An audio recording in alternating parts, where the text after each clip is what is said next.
在爱尔兰很多朋友都希望我聊一下《三体》今天的话我直接从《三体》的第3部开始聊，因为它是比较有代入感的嘛。对，他就讲到了在大概你可以想象2035年，在那个故事的时间线里面，那个时候其实地球已经意识到有外星人的存在了，而且据说外星人可能还要来入侵我们，航天产业就变成了朝阳产业，蓬勃发展，尤其是那种民营航天。有一位瘦弱演技男叫做云天明，他读的大概就是北京的一所航天大学去学航天。他一直暗恋着他们班上有一位女学霸叫陈星，但是呢，因为他性格的自卑嘛，而且他父母是那种就是从小望子成龙的但是他各方面智商家境都很平平，所以说他一直都不敢去对他的女神去表白，就相当于是那种透明人，基本上没什么朋友，很自卑，性格也很内向。后来云天明毕业之后嘛，即使是说他最后没有考上研究生，但是私营航天在各个国家都得到了很长足的发展，他也是很轻松的找到一些工作，然后可是好日子还没有过多久他就被诊断出得了癌症。他有个姐姐嘛，他也是那种就是自命不凡，但是经济条件什么都很一般嘛，而且他姐夫也只是一般人，有公主的心却只是丫鬟的命的好，然后他姐姐就不断的去就各种暗示他，让他安乐死，那样子的话他爸就不用卖房子作为医药费给他去治病了。而且当时是说国内也在立法通过安乐死法案，结果就在这个时候呢，他之前大学的有位老同学突然找到他，就告诉他说，因为大学有一年出去春游，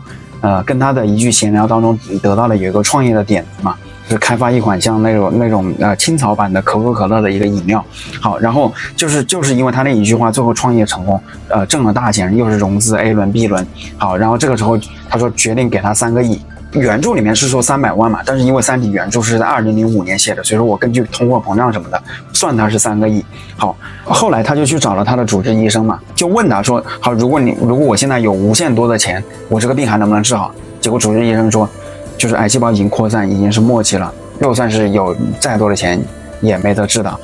结果你想他这个时候有那么多钱没命花，他想全球旅行的话时间也不够了，只有几个月的寿命，而且他的这个体质也不支持他各种环球旅行的。好，可是这个钱怎么花的？他肯定不想给他姐，因为他姐还没钱的时候还巴不得他安乐死，把那个房子看得比他命还重。而另外一方面呢，就是前面不是说了大背景嘛，就是在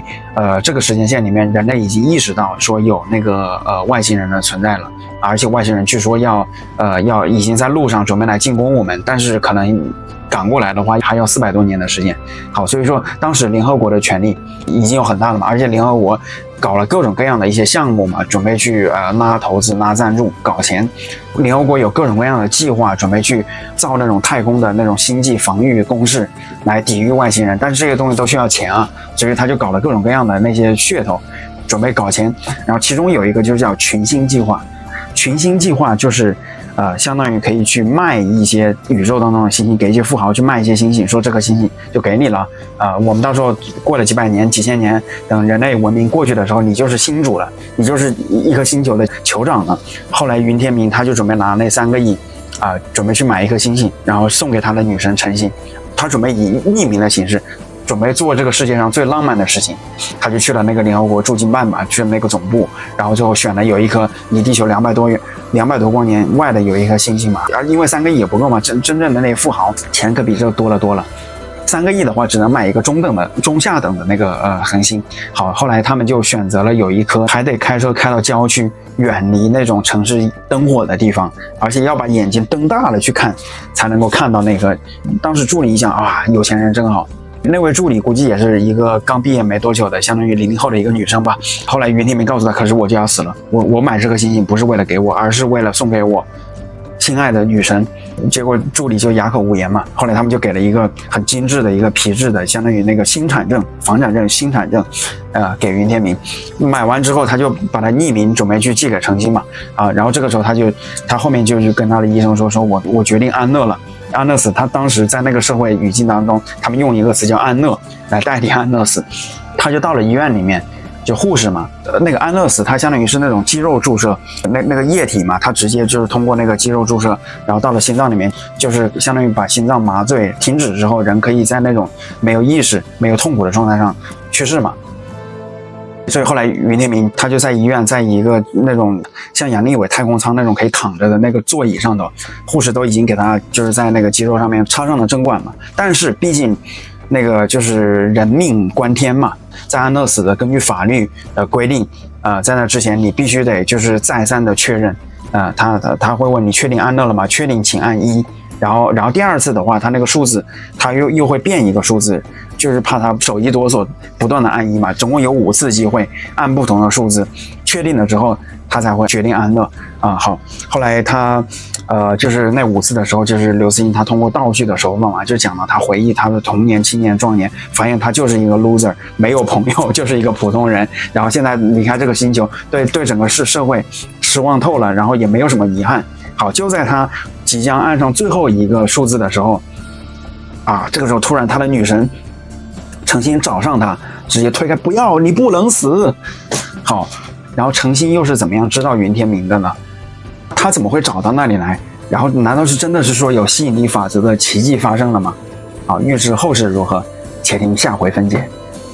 上期不是聊到了，就是云天明他决定安乐死了，然后他大学一直暗恋的班花程心，就是直接从美国飞回来，突然推开想来救他，他的女神想救他，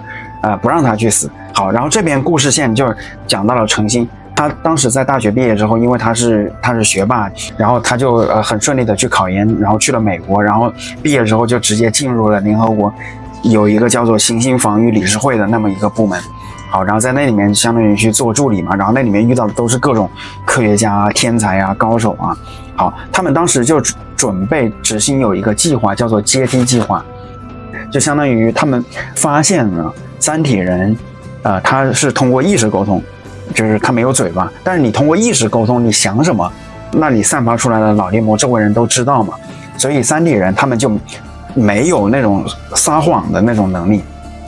即使三体它这个侵略者的文明比地球先进1万多年，但是毕竟他没有摸过我们地球人，我们得派个间谍过去，而且即使他们知道这个人他有可能是间谍，但是毕竟之前跟打交道那么几十上百年，他肯定对一个能够看得见摸得着的那么一个外星的那么一个肉体会很感兴趣的好，然后这个时候派谁去呢？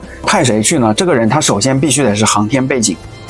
而且他第二的话呢，不能是显得太爱国或者太爱地球的太爱球了吧，他必须得是有一定的那个厌世的情绪那样子三体人才会信任他嘛，而且最好是说有那种做双面间谍的潜能。然后怎么派过去呢？当时就是根据地球现有的这个能力嘛，就是肯定没法把那个飞船加到光速，但是呢，你可以通过就是太阳帆。你要星际旅程的话，你肯定化学燃料肯定是不够的，你得通过太阳帆的方式，像旅行者号那样子去旅行。然后呢，你要把它加速的话，他们就有一个叫做阶梯计划，就是提前在你的那个探测器到达的什么地球、火星、木星的轨道当中，发射核弹。好，然后等你太阳帆到了那里的时候，到一个就爆一个，然后就被加速嘛，然后再到一个再爆一个，就像上楼梯一样，速度给它加到光速的10%，然后预计大概100多年后会和三体的飞船相遇。好，结果他们就通过计算嘛，因为毕竟太阳帆所携带的那个船舱的质量也不能太大。然后他们就计算，一开始是说你要派一个活人过去，那你还得带冬眠舱，那你可能是说总共加起来至少有10几吨那么重的，那肯定不现实，所以说只能带一个那个冷冻的人。但是最后他们又计算，发现他能够携带的那个荷载嘛，只够不到5000克，那5000克你怎么带活人啊？冬眠舱根本就不够。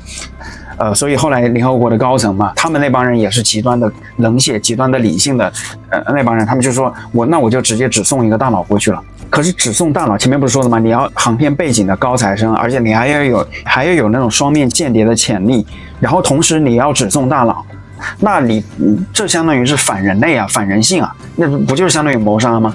那怎么样才能够找到这么一个人呢？结果程心直接脱口而出，他说：“我有一个老同学，他正好就是学那个航天专业的，听说他得癌症快要挂了。好，然后后来他们上去说，那你赶紧去，千万要等他去世之前要跟他说这件事情。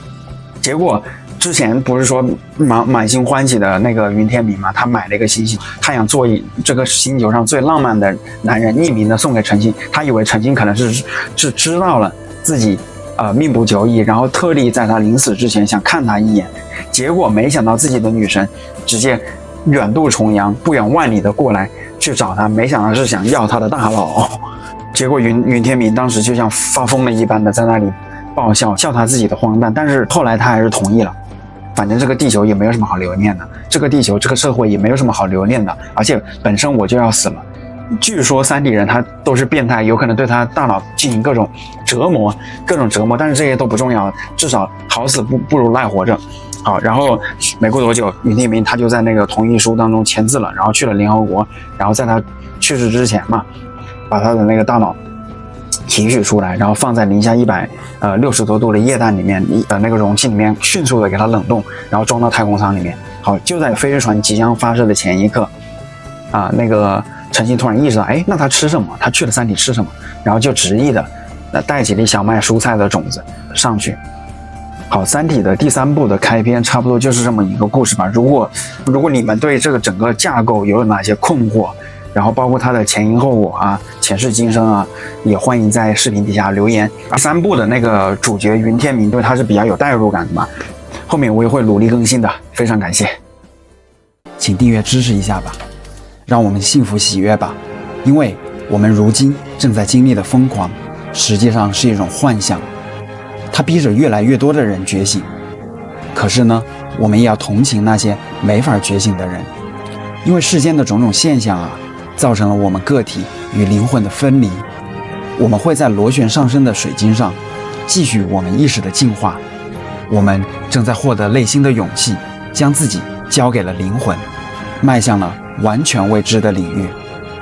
我是谁？我来到这个世界上究竟要做什么？进化的新阶段已经开始，意识到无限的爱会让我们开启一场前所未有的灵魂旅程。